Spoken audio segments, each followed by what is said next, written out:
Okay, There we go. Celeste, here we go. So, good morning, everybody. We are here today, Celeste, Gagnon, and I'm Laura Hunter from Drop the Leash Dog Training, and we're here today to talk about puppies. So what we're hoping is that you guys are going to give us some questions to answer today.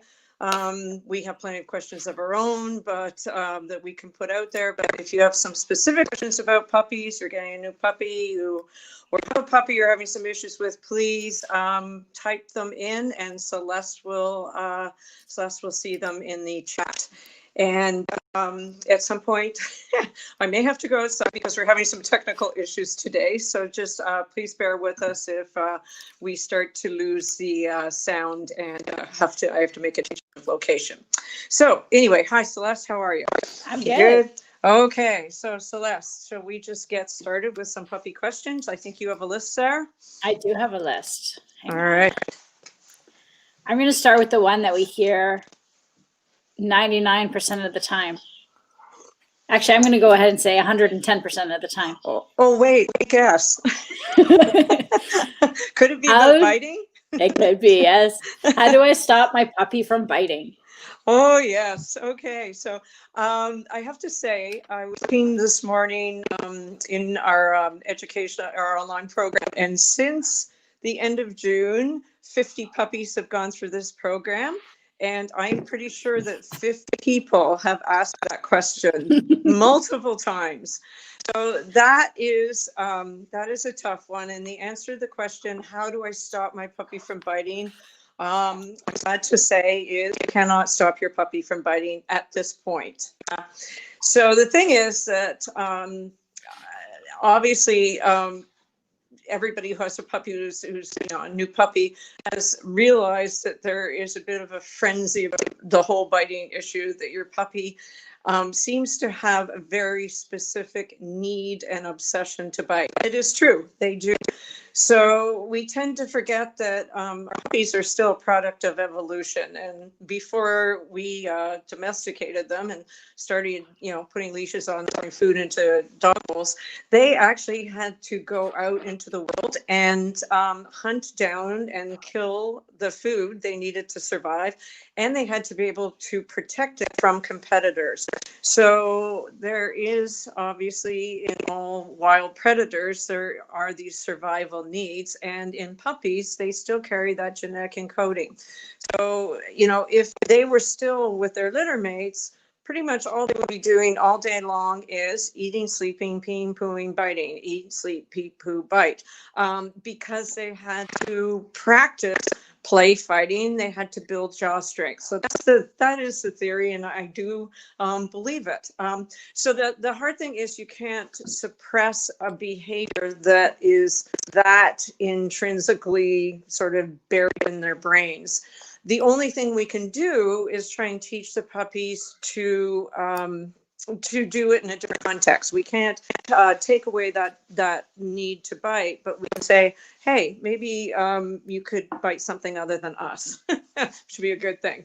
So, this is something that we talk about extensively in the program, and I could talk about for hours today, but I don't want to. But really, what we're trying to do is manage them to prevent them from biting us, and we're trying to give them an acceptable alternative, which is, hi, you have a nice crate. Why don't we go in your nice crate, and I'm going to give you a really good big bone that you'd love to chew on, or a bully stick, or a pig's ear, or something.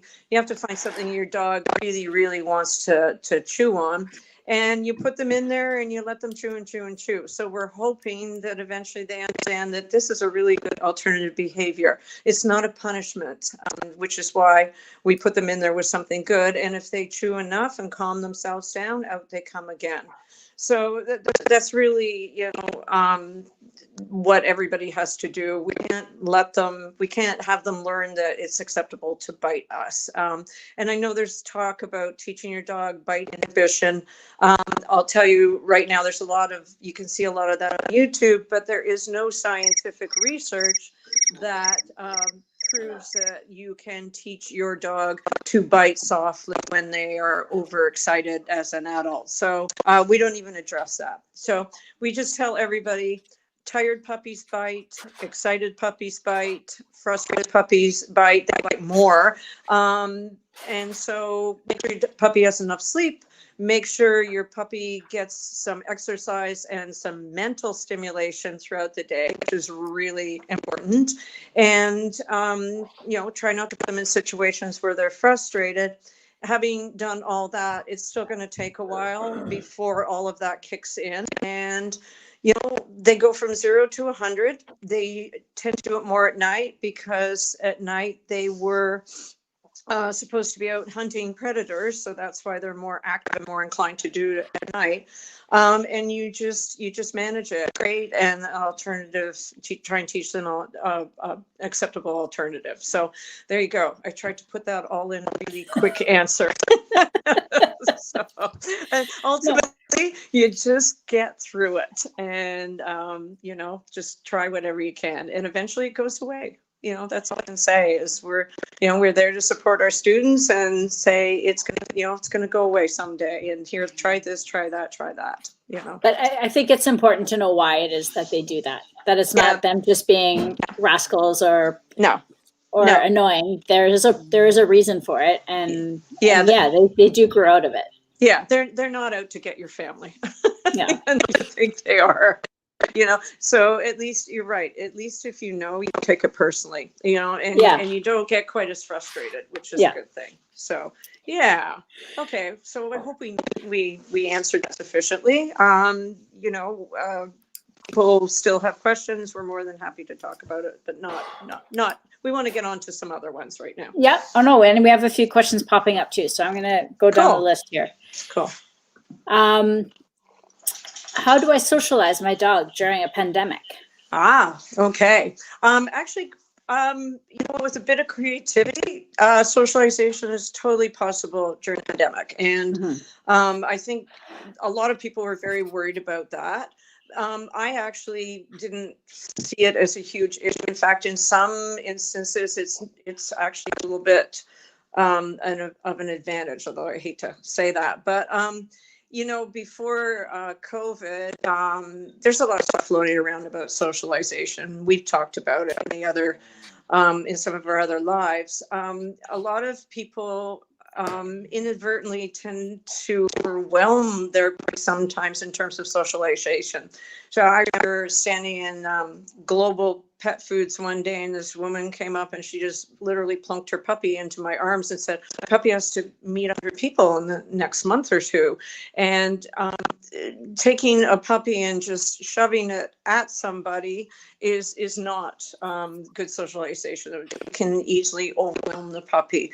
And we've always said it's puppy's choice to approach people and to approach other dogs at a distance at which they feel comfortable. So during COVID times, you can still go out there and expose your puppy to the sight of other dogs and other people, but they don't have to get that close to them. So I think that's a bit of an advantage to that. Certainly, you've got 2 6-foot leashes, and you can all, if you see other puppies and people on the street, you easily know where to feed us to stay even further away. But you can, your puppy. I'm sorry, I'm trying to do this on my camera, and I don't even have a place to sit right now. So I think I just flipped out of the picture. So you don't even have to be that close. As long as your puppy sees other people, as long as they see other dogs, and they're comfortable. That just, if they're not comfortable, you just, you do some conditioning, you give them a couple of pieces of cookie, but you don't have to be on top of other people and other dogs. You could put you could put your puppy in the car and take your puppy for a drive. Which I think is a great idea because it's cold right now, and the puppy be warm in the car. You be warm in the car. You can drive them to places where there's noise. You could drive them. I bet if you drove them to a Costco parking lot right now, you'd see a heck of a lot of people.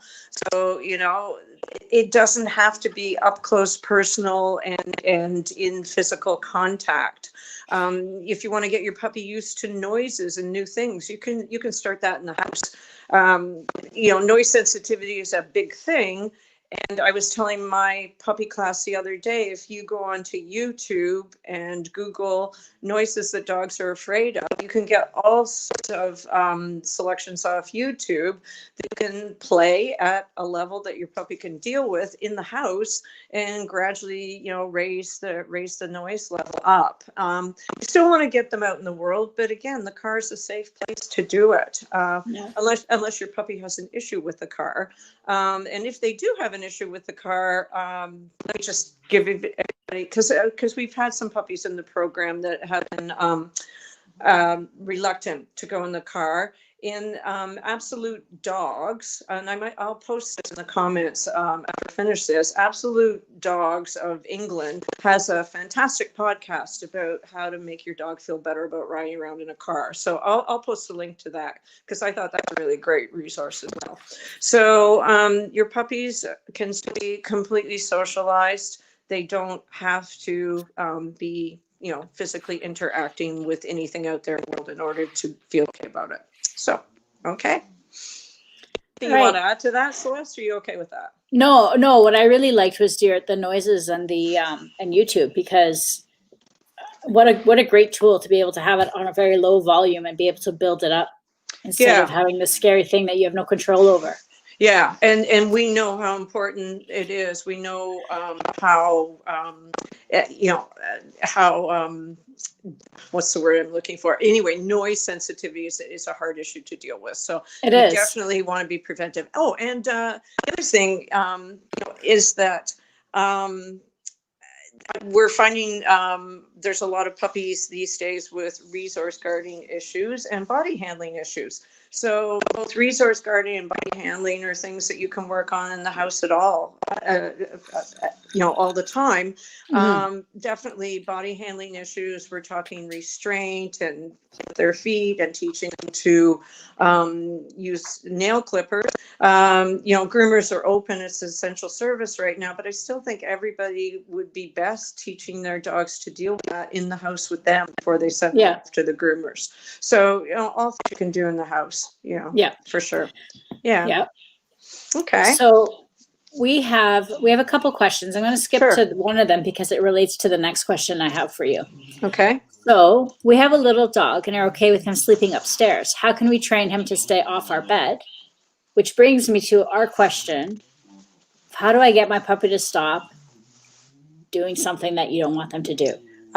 Okay. All right.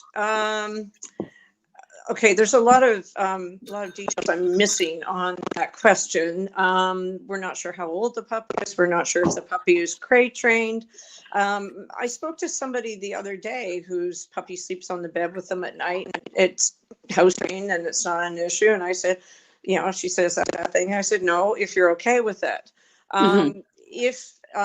If you're not okay and your puppy is able to jump up onto your bed and sleep there at night and you don't want them there, the first thing you're going to do, the biggest thing you're going to do is management.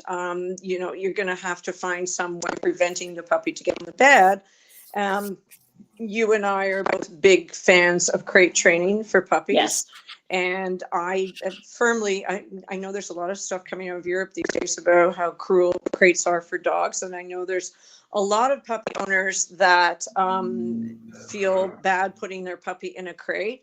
But, crates are safe places. You need them, definitely need them. Your dog will need to go in a crate at some point in life when they go to the vet. Crates keep puppies safe. They prevent them from eating things, which will entail gastrosurgery. A lot of us have gone through that. Our dogs have picked up stuff they shouldn't eat. I'm just going to open the door and go outside for a second. Yeah, of course. Not for long. It's freezing out here. So you got that? Okay, thank you. So we're big believers in crate training. And, your puppy can sleep in a crate in the room next to you. We're not saying that they have to go downstairs and sleep all by themselves, especially if they're a brand new puppy. But management, if you want to, our next question was going to be, how do I fix whatever? Because I get that a lot. How do I fix this? How do I fix that? the first thing to look at is management, which is preventing the puppy from practicing the behavior you don't want, because the more they practice it, the more it works for them, the stronger it's going to get. And then the easy thing to do is to teach them an alternative behavior, and through positive reinforcement, build massive value for the alternative behavior, which, if you go back to biting, that's what we're trying to do. We're trying to teach them not to bite on the humans by putting them in a crate, but giving them something super, super high value, so they decide there's more value in chewing on the bully stick than their owner's ankles. So, in this situation, you can use a crate for management, but you have to build value for your dog being in the crate. So the crate has to predict lots of great positive reinforcements, and the dog builds positive association to the crate, and then they're okay sleeping in the crate. So that's pretty much the standard practice for changing any behavior. Manage to prevent the behavior you don't want, and build big value for your dog doing something you do want.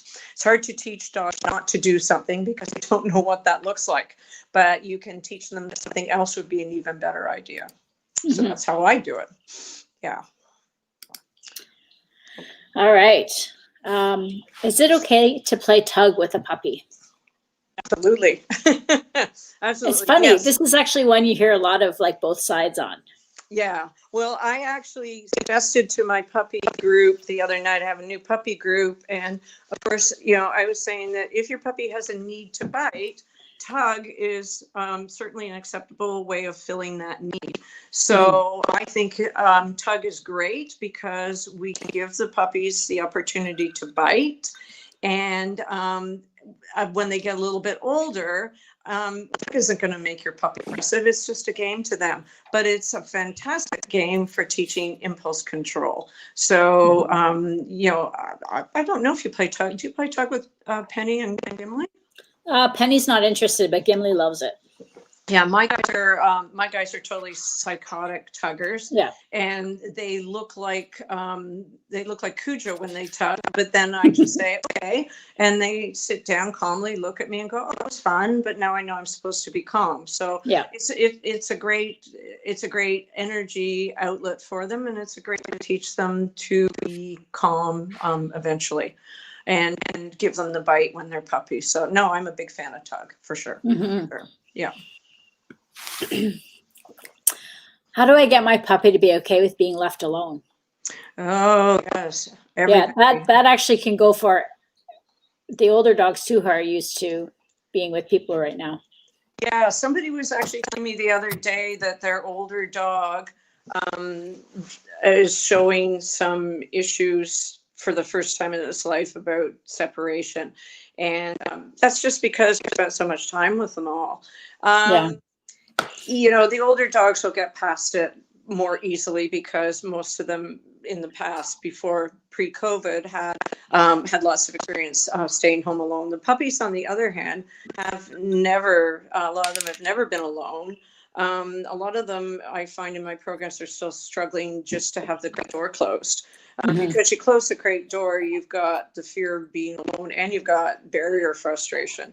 So it is possible, and I am not a separation anxiety expert, but I have sort of heard from people who have more knowledge than I have about that your puppies aren't necessarily developing true separation anxiety, which is really tough. It's more of the fact that people aren't just getting them used to being left alone. And so you have to do that step by step by step.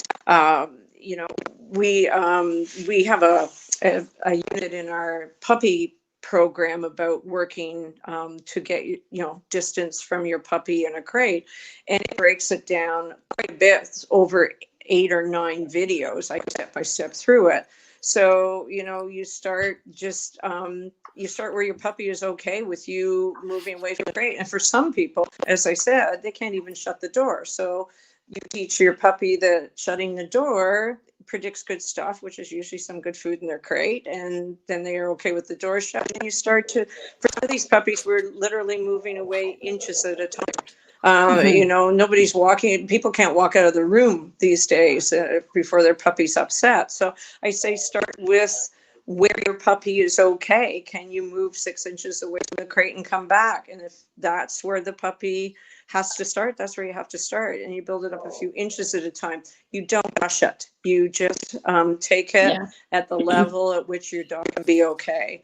And I know in real true separation anxiety, when they treat it, they don't use food. But this, I don't think this is, I'm hoping this isn't real separation anxiety. So, you know, we've worked on dogs where, you know, we come back, we throw a piece of cookie in the crate. So the fact that we're leaving and coming back is predicting something good for your puppy in the crate. So we're just using straight counter conditioning on it. But don't push it.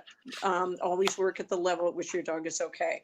Again, that, you know, I could go into a 2-hour thing about how to counter condition properly, but we can't do it in this question and answer, but it is possible. It is possible, you know, so find a trainer who can help you, you know, give you some advice, or, you know, have a program that, and we're going to put out a small, we're going to put a little mini course next week on counter conditioning for people as well.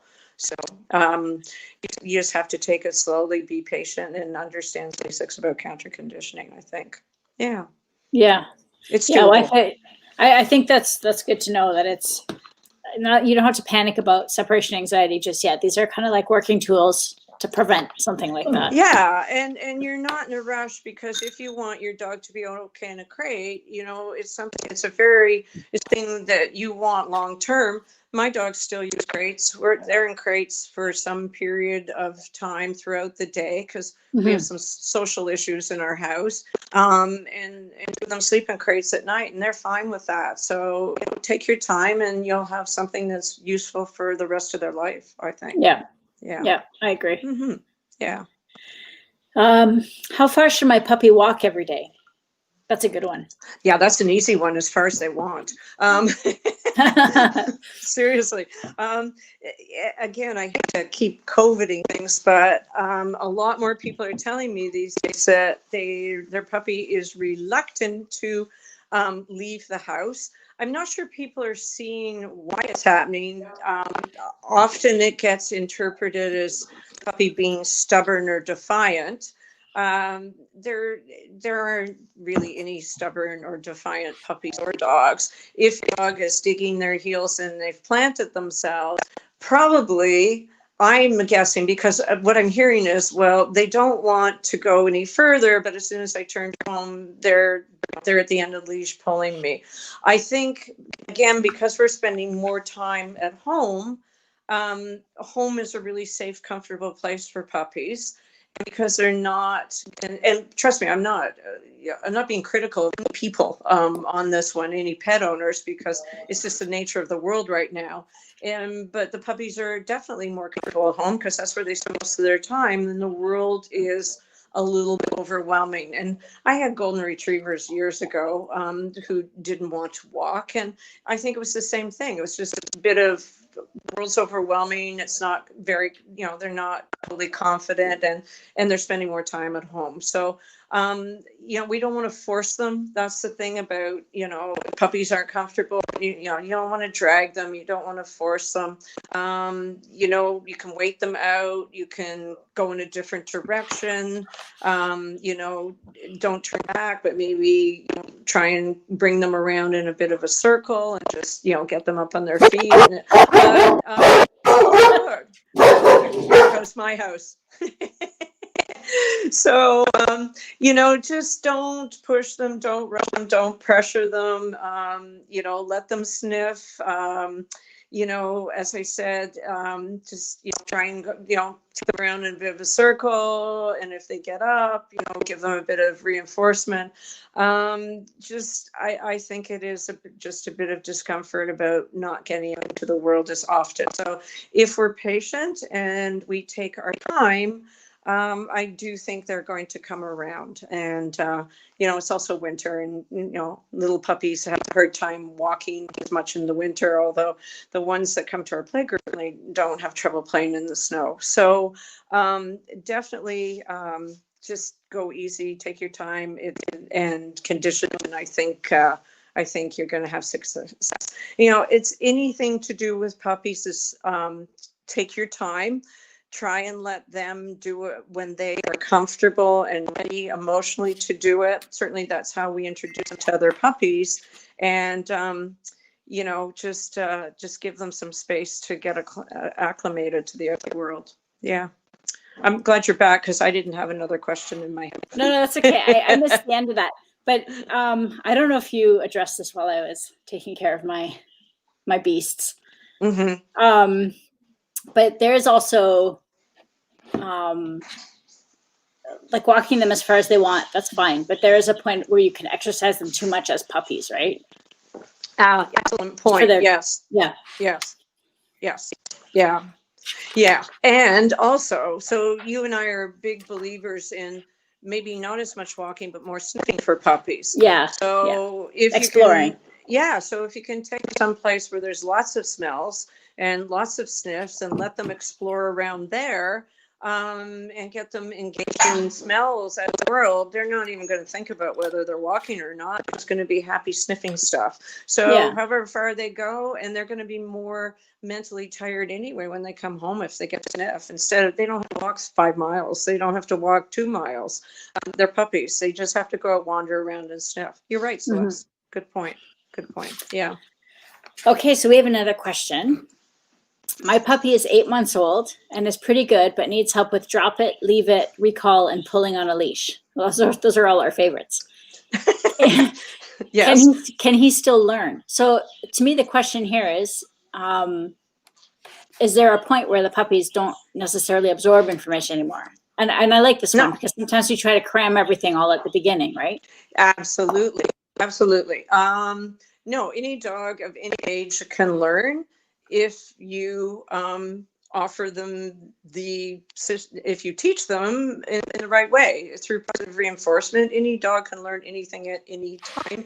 I was watching somebody teach a goldfish to jump through a little plastic hoop for food the other day on YouTube. Any animal can learn at any point. If there's value to it. It's science. It's completely science. Probably, this is from somebody whose puppy is 8 months old. Yes.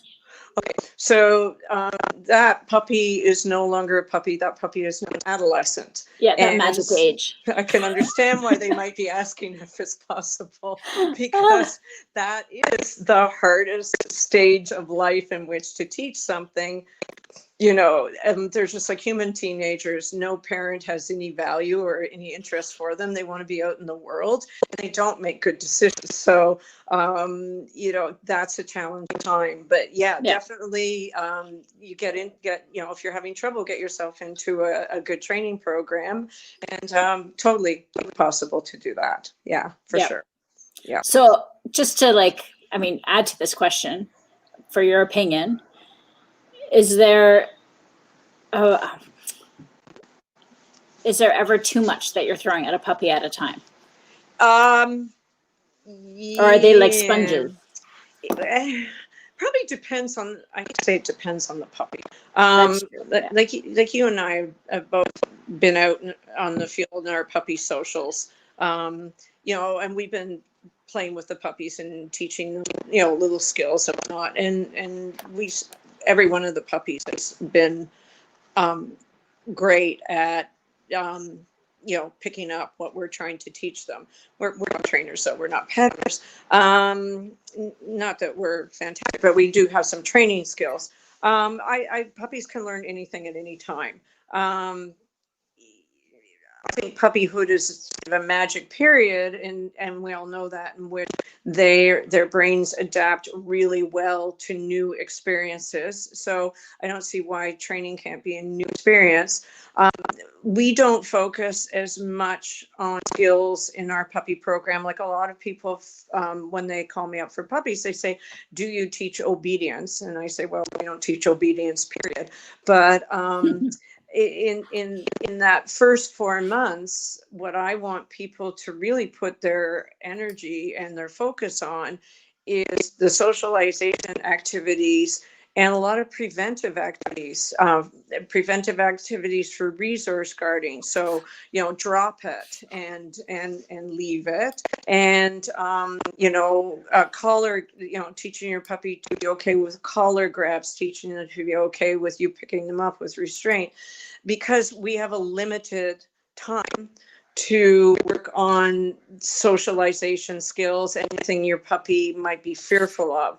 So that's what we prefer to spend time on in the first puppy program.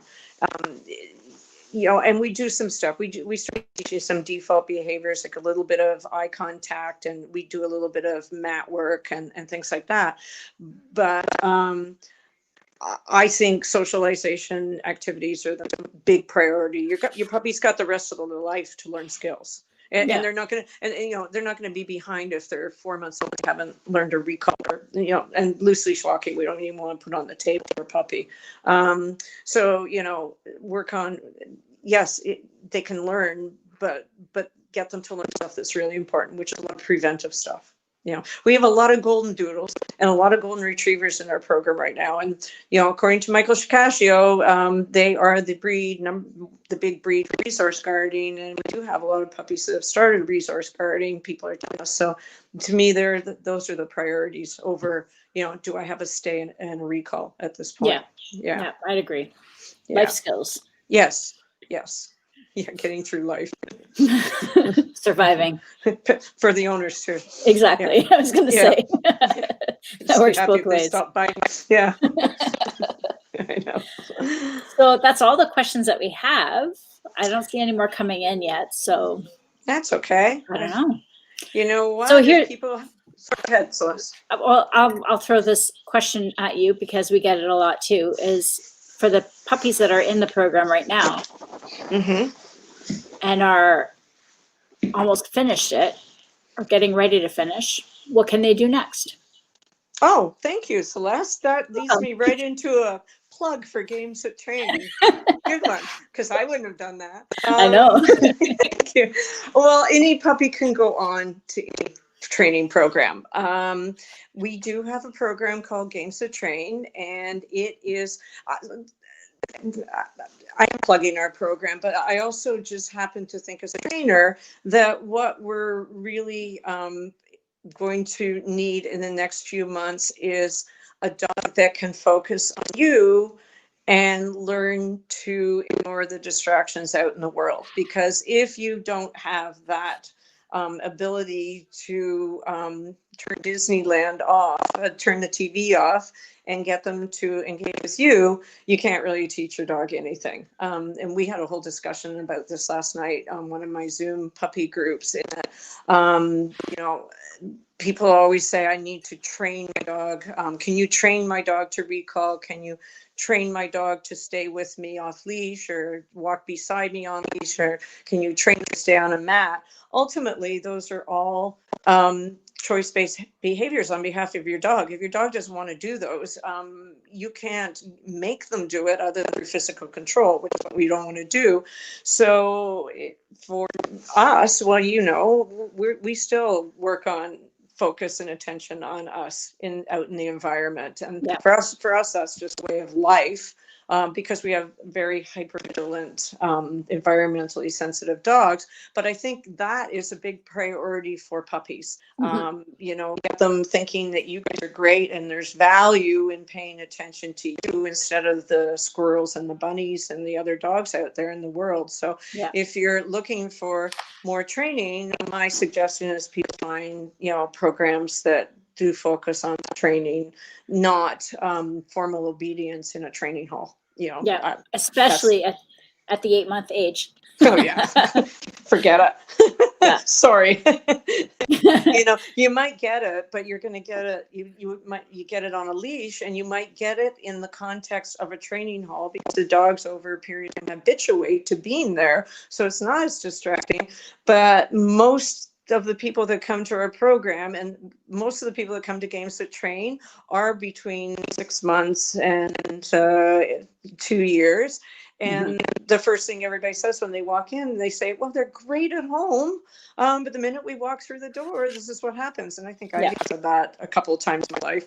So that's what you're looking for. You're looking for how to compete with everything out in the world, so that you can get your dog to make good choices. That's where I would be good with that. Yeah. Yeah, I agree. Yeah. So any more questions pop up, or are we good to go? Nope, that's it. Okay. Well, we're good to go. And this has been a good experience doing this on the phone. I've learned that I'm better off with a chair than to stay in one place, but that's okay. And we're better off when we can't be near our dogs.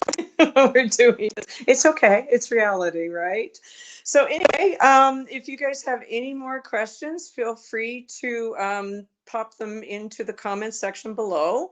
And if you are looking for puppy programs, or you are looking for, some sort of training with your puppy, I'm sure Scott's going to put up a link to the Good Pup program.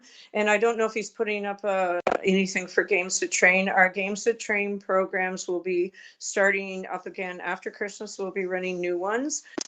Two options. We have a live program, but we're also going to have an online program for Games to Train as well. So will be information coming out next couple of weeks about all of those. So thanks, Celeste. It was fun as always. And everybody go and have a time with your puppies on this cold winter day. And hopefully maybe we'll be here back next week with another live. Thank you. Take care.